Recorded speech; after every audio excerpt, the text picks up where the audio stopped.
my name is Andy and I am the village idiot, and I'm armed with a car and a GoPro and an unhealthy amount of time on my hands. Welcome back to the borough of Chesterfield, and for the very last time on the channel we'll be seeing a parish that's got a Chesterfield postcode, because this is the last one in the borough of Chesterfield and the last one that has that Chesterfield S40 to S45 postcode. It's a town, so don't be surprised if I don't catch all of this here. Welcome to Staveley.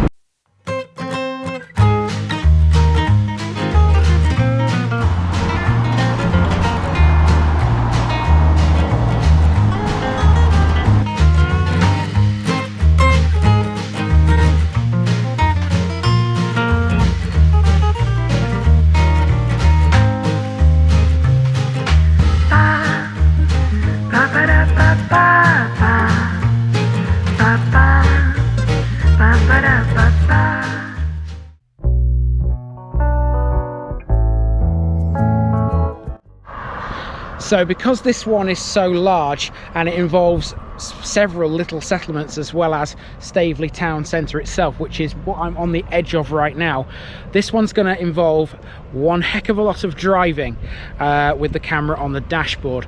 I've got to go to not just Staveley, I have to go to places like Barrow Hill, Hollingwood, Inkersall, Ringwood, Poolsbrook and Maston Moor, oh, and Duckmanton as well. You see how many there are within Staveley's boundaries. Well, let's get started with the main town centre, and this, which is an interesting feature of the town centre, that is a basin on the Chesterfield Canal. Staveley is a town in the borough of Chesterfield alongside the River Rother and the Chesterfield Canal. A former mining town, it had several large coal mines and the massive Staveley Works, which we'll reference numerous times. The town sits between Eckington to the north, Barlborough to the east, Sutton-cum-Duckmanton to the south and Brimington to the west. The closest colliery was Ireland Colliery, better known locally as Ireland Pit. All the local collieries and Staveley Works are now closed.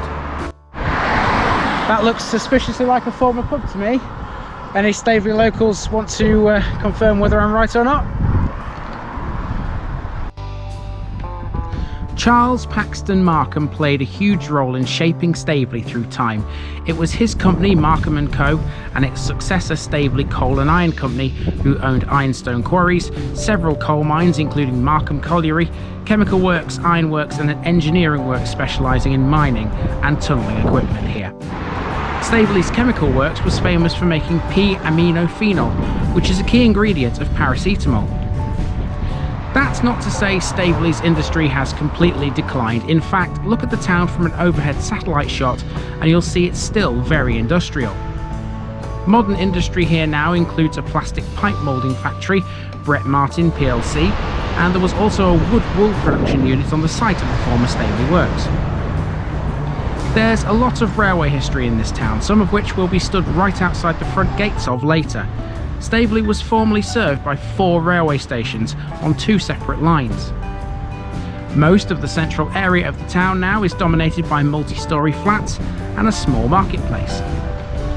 The average property in the town will cost you around £148,000. Demographically, Staveley these days commands a population of over 18,000, making this one of the Chesterfield area's biggest localities. It gives the town a population density of 722 per kilometre squared. Most of the population is white British at 97.7%. There's plenty of amenities here, and as a small town I found it to be very welcoming. That's likely to be, once again, that famed Derbyshire hospitality. Speaking of the local people, there are a number of notable people from this part of Derbyshire. The most notable family from these parts are the Frechevilles, whose family seat was in Staveley. A little later, we'll see where they lived.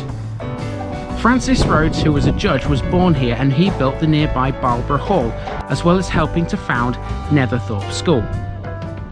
The school was established in 1572 by some local notable families, these being Frecheville, the Rodes and Sitwell, which today comprise 3 of the school's houses, with Cavendish being the 4th.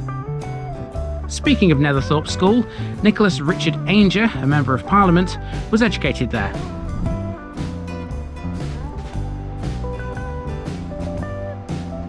Thomas Rawson Birks, a Cambridge professor, was also born here in 1810. And William Hallam, who was president of the Derbyshire Miners Association, served as the clerk to Staveley Parish Council. You can't escape the mining history here, no matter how hard you try. Staveley even had, or maybe still does have, a brass band named after Island Colliery.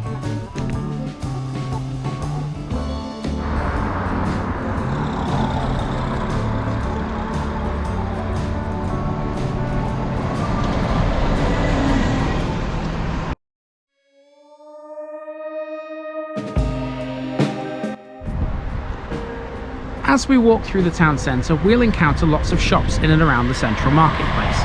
Because I couldn't fit this in the last section and felt it was important, I'm going to take the opportunity to use these retail type shots to talk about the railways which served this once thriving town centre. One of those lines was the former Great Central Main Line, and Staveley Works was the next stop north after Staveley Central. It opened in 1892 and closed in 1963. Staveley Central was opened in 1892 as Staveley Town until being renamed Staveley Central in 1950. Nothing remains of the station other than the bridge carrying the road over the former railway. The site is now an unmarked footpath, and there's been proposals to reuse this section of the railway for a possible Chesterfield to Rotherham line. So now we're in the marketplace, and although this looks a little empty here, on a Friday and Saturday this couldn't be more different. Staveley's market is one of the premier markets around at the weekend, and having been to it before myself, albeit plenty of years ago, I would strongly recommend coming here on market day.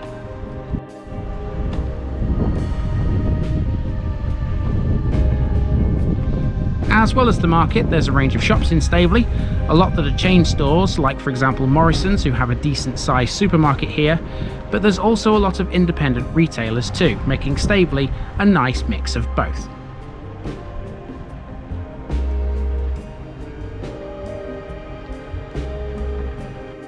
Here's a small toilet block, presumably open when the market is.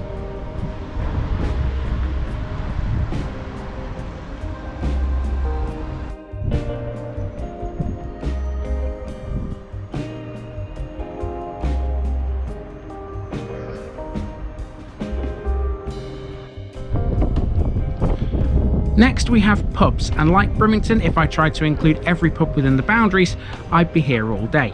So for now, here's just 3 of them which I found in the town centre. First up we have Beecher's Brook, which is opposite a pub that seems to be closed down, the Elm Tree Inn. Then there's Tilly's Tavern on the corner of the High Street, which overlooks the Market Square and the bus station. On the A619 this one is called Harley's, which in actual fact is both a pub and a hotel. This building is the Staveley Miners' Welfare on Market Street, built in 1893 as an indoor market hall. At that time it was called Markham Hall in memory of Charles Paxton Markham's father. A little way out of town and close to Staveley Hall, there's another former pub called the Victoria Inn. By the look of the banners on the metal fencing around it, this looks soon to be converted into something else. Healthcare-wise, Staveley has pretty much everything you would need. This building here on the edge of the marketplace is a dentist. On Lime Avenue there's a small clinic too.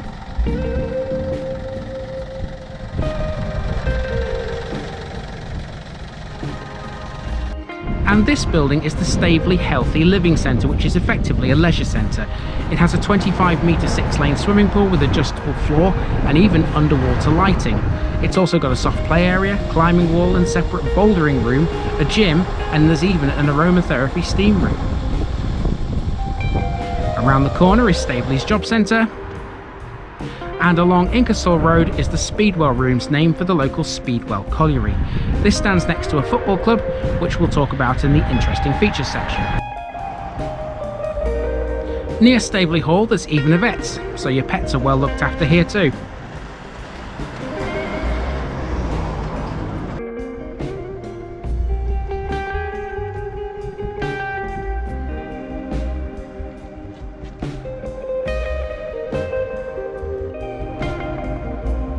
On one of the many industrial estates in the town, you'll come across the local fire station. St John the Baptist Church is the main religious building here in the town. The earliest record of a church on this site appears in the Domesday Survey of 1086. It was probably built during the reign of Edward the Confessor by Haakon, Saxon lord of the manor. The tower has a peal of 8 bells, and these are hung in an oak bell frame dating from 1897. The bells are older, 6 of the bells being recast by Arnold of St Neots, Huntingdon, in 1782. Check out this pretty large grave though to one Richard Barrow which stands next to the tower. We'll talk some more about him when we get to Barrow Hill.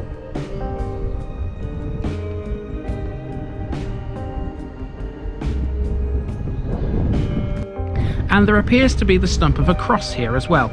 Either that or this is an oddly marked grave given the flat stones around it. This isn't Staveley's only church either. Not far away from the canal, close to where the towpath passes Morrison's, there's a Methodist church too. And of course the whole town is served by buses. Most of these are the same ones that serve Brimington, running as they do along the very same A619 road into Chesterfield.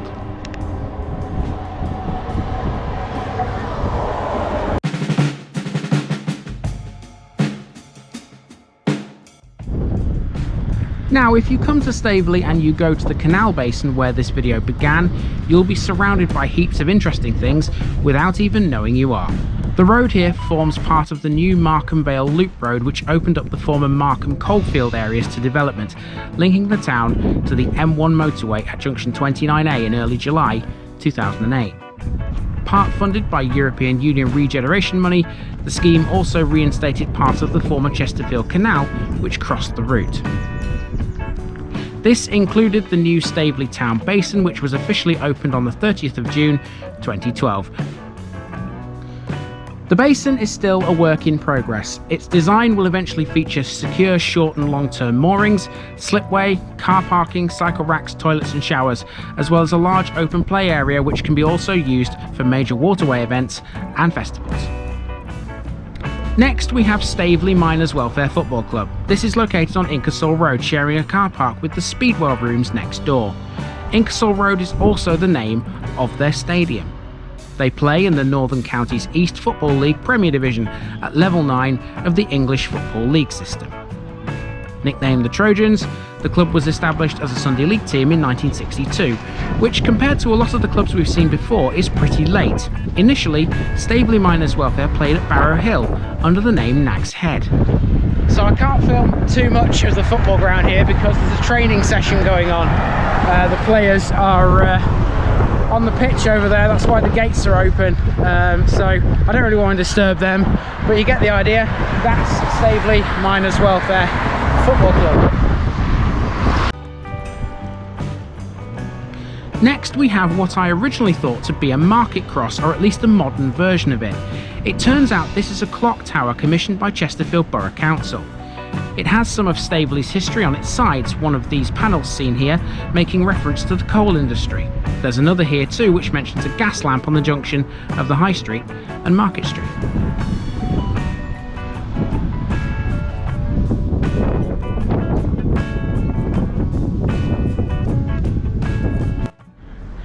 Here's one for you. There's a plaque on this building here. It says, Chantry, early 14th century chapel of the Frecheville family, possible site of 13th century chapel of the Moussard family. And it's right here on the High Street. Opposite the church is this building. This is the former Regal Cinema. Originally, there was red neon outlining the building and a Regal name sign.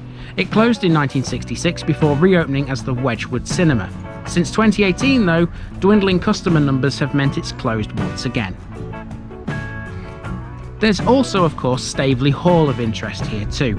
This is situated to the northeast of St John the Baptist Church. The hall in its present form was built in 1604 by Sir Peter Frecheville, who was an MP. There's a heraldic shield dating to 1604 above the front door of Staveley Hall, showing the arms of the father of Sir Peter Frecheville. The Frechevilles lived in the hall until they died out in 1682. Opposite the hall there's a large garden and open space which has plenty of memorials dotted around within it, one of which references the British Legion. These gardens are known as the Staveley Remembrance Gardens, which were opened in 1920. As you might expect, there's the customary war memorial here as well.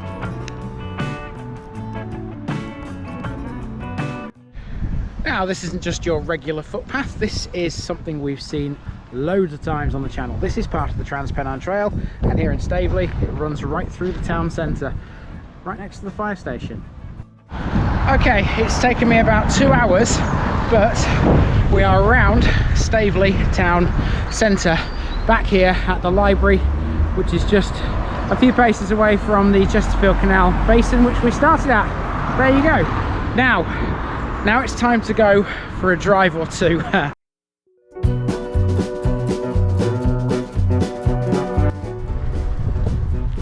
First on our travels around Staveley is Barrow Hill, which was formerly the site of Barrow Hill Railway Station, better known as Barrow Hill Engine Shed or Barrow Hill Roundhouse. The engine shed is now a major tourist attraction. Until 1948 this was known as Staveley Engine Shed, and it's a former Midland Railway roundhouse built to a standard Midland Railway square shed design in 1870 with a central turntable under cover. After 1948 it became known as Barrow Hill so as not to confuse it with the ex-Great Central Shed nearby. It was operational from 1870 until the 9th of February 1991. After closure, the building was heavily vandalised. After lobbying of the local council, the building was Grade 2 listed in February 1991, and Chesterfield Borough Council became the new owners of the shed and the nearby yard in 1996. Today it still retains its connection to the UK National Rail network, and as a museum it plays host to many preserved British Railway locomotives. Also, testing your memories here, Barrow Hill is also now home to the former Pinxton signal box, which was relocated after closure. Now let's see if anyone out there has made the connection yet to Richard Barrow. If not, I'm about to tell you. The clue is in the name. Richard Barrow built the first stage of a model village here in the 1850s, which then included over 100 block cottages providing homes for his newly recruited miners. What is now the Barrow Hill Memorial Club was originally built as a workman's dining hall, one of Barrow's attempts to provide his workers with a more sober alternative to the alehouses. He would also construct a combined C of E church mission and national school with a schoolmaster's house, which I believe to be this building here on the corner as the road bends north towards Staveley's canal basin. Please do correct me if I'm wrong on this, as I'm not 100% sure. Either way, the building is now Barrow Hill Primary School.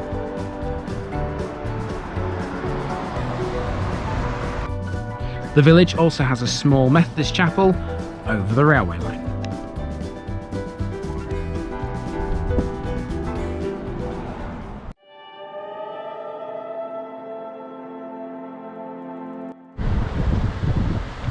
Now to Hollingwood, just south of Barrow Hill, which merges almost seamlessly with New Brimington to the west. Between Barrow Hill and Hollingwood, the Chesterfield Canal makes a second appearance today. The canal house at Hollingwood has been renovated as a visitor centre known as the Hollingwood Hub. This has a very popular cafe as well as being the headquarters of the Canal Trust.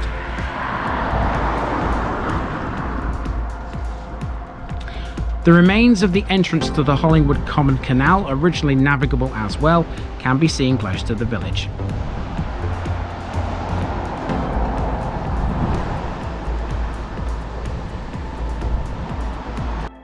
Both Hollingwood and Barrow Hill were built around the year 1900 when the Staveley Coal and Iron Company formed and built homes for the workers at Staveley Works. Staveley Works was located primarily between Barrow Hill and Hollingwood. It's alleged that Hollingwood was the first village in the country to have hot running water via a ring main from a central boiler house in the village. This boiler house was shut down in the very early 1980s when gas and electric boilers became readily available. Hollingwood used to have a secondary school, which was called Westwood Lower School. Westwood Upper School was located in nearby Brimington. The school was closed in 1992 and the land was sold off. Between Hollingwood and Inkersall is Ringwood Park, which is where this road is taking us. This houses a fishing lake, BMX bike track and a small play park.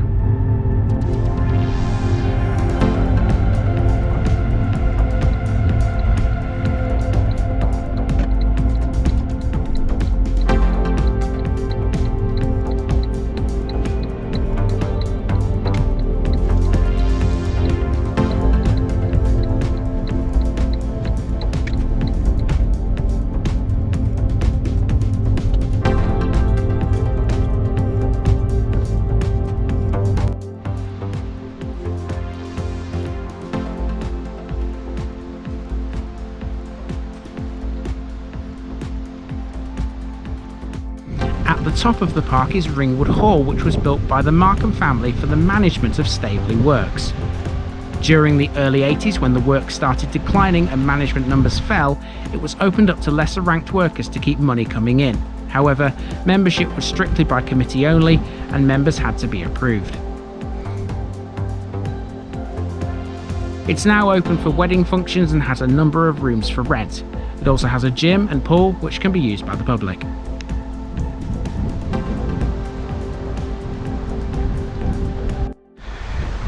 I did warn you there's going to be plenty of driving around in this one because it's so big. Okay, my next place to go to is Inkersall, and for this I'm just going to keep the camera on the dashboard for the entire trip around because it's quite a large area of Staveley. So hopefully I catch enough of it to please everybody that lives in Inkersall. Here it comes right now. Inkersall and Inkersall Green, informally referred to by local residents as Inky, are located south of the A619 road, 4 miles to the east of Chesterfield and close to junction 29A of the M1. Inkersall has seen fast development over the last few years. Recent developments include the creation of a small children's park, along with the building of an additional convenience shop. Inkersall has 2 public houses. These are called the Hop Flower and the Double Top, and the village is served by a regular bus service, allowing residents to travel to Staveley, Chesterfield and elsewhere. The Trans-Pennine Trail passes alongside the village too. Like other areas of Staveley, the pupils of the local primary school here generally feed into Netherthorpe School or to Springwell Community College.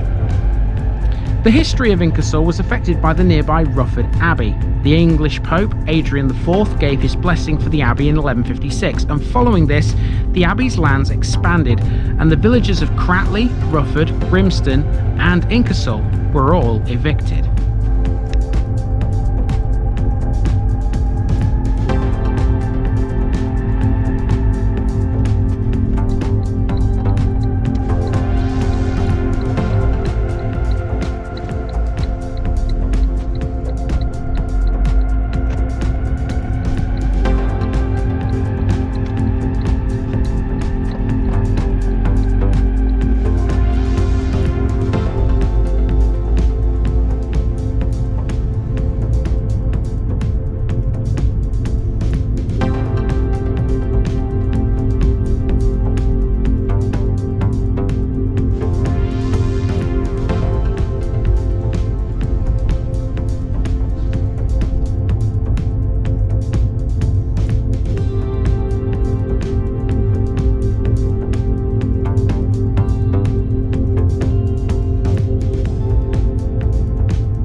picking this up, but on the right there's a huge park.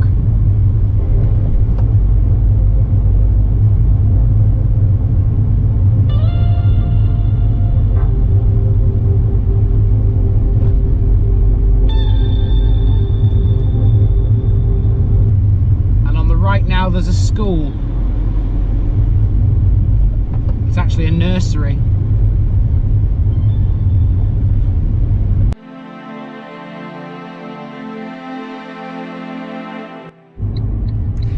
Poolsbrook, this is just to the southeast of Staveley, and this is also a former mining village built by the Staveley Coal and Iron Company towards the end of the 19th century, again to provide housing for workers employed at the nearby Speedwell and Ireland collieries. Since then, new houses have been built, which locals here refer to as the New Village, and the old houses have been knocked down.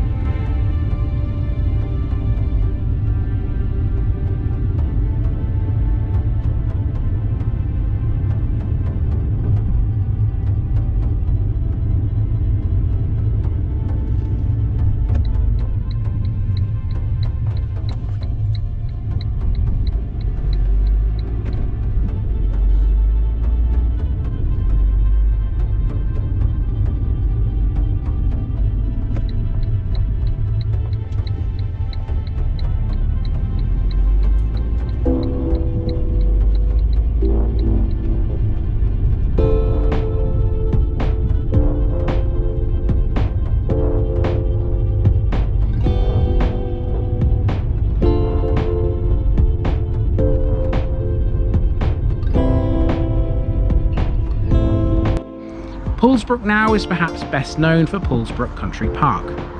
As part of the Markham Vale scheme to regenerate the site of the former Markham Colliery site not far from here, there was a proposal to build a solar pyramid to form the world's largest functional timepiece. However, this project was cancelled, and on the site near Poolsbrook Country Park, a caravan site for tourists has now been built, boosting numbers to the country park. The area has several trails for walkers and mountain bikers along former pit railway lines.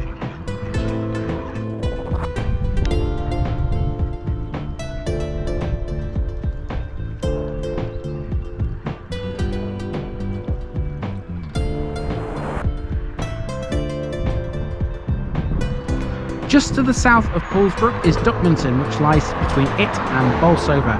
We've seen Long Duckmanton before. This was part of the Sutton come Duckmanton episode. This part of the village is a little different. Long Duckmanton, as you'll recall, is a long scattered village running north to south. Here, this part of the village is much more circular, with one central street flanked on either side by looping crescents.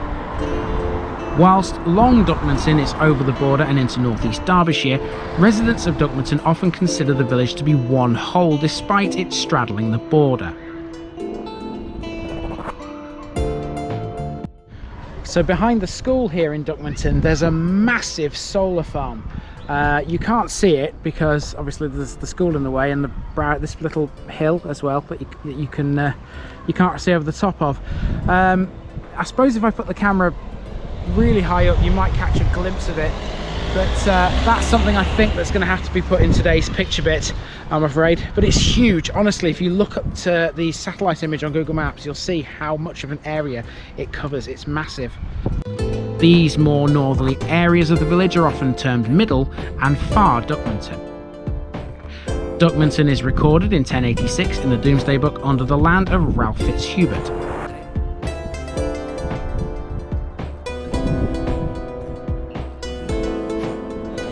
Our final piece of Duckmanton sees us drive towards the industrial estate, which we saw half of in the Sutton come Duckmanton episode. This industrial estate forms a part of the Markham Vale regeneration scheme.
This small industrial estate is almost like a motorway services, given that it's right on junction 29A of the M1, but it's not fully recognised as one. It features several fast food outlets and a petrol station, and there's also a pub here known as the Little Castle.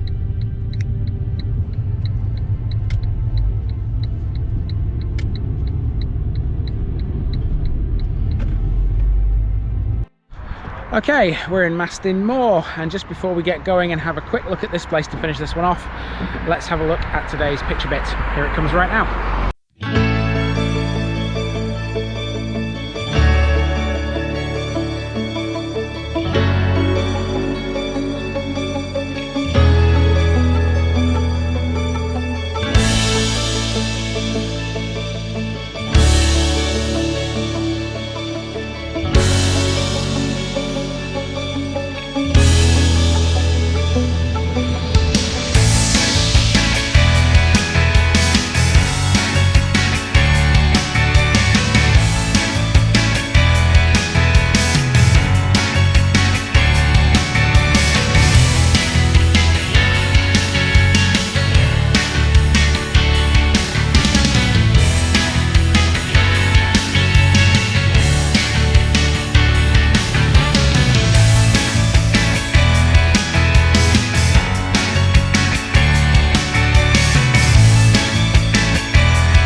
And finally, Maston Moor is a village to the east of Staveley, sitting almost entirely on the north side of the A619.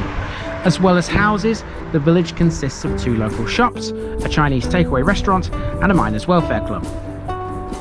There were once 2 pubs in the village, but these were demolished in the mid-2000s. The land was reclaimed for building houses and a hospital.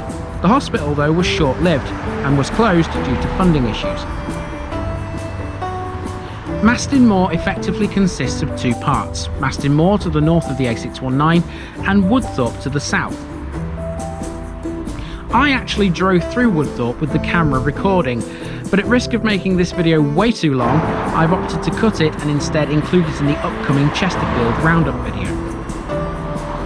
Aside from that, I couldn't find much about the village online. This is therefore where I throw it over to you guys, the locals, who can maybe give us some insight into what treasures Maston Moor hides. For now though, here's the remainder of what I captured of the village, including a few more properties and a large park with an interesting carved stone feature. Enjoy!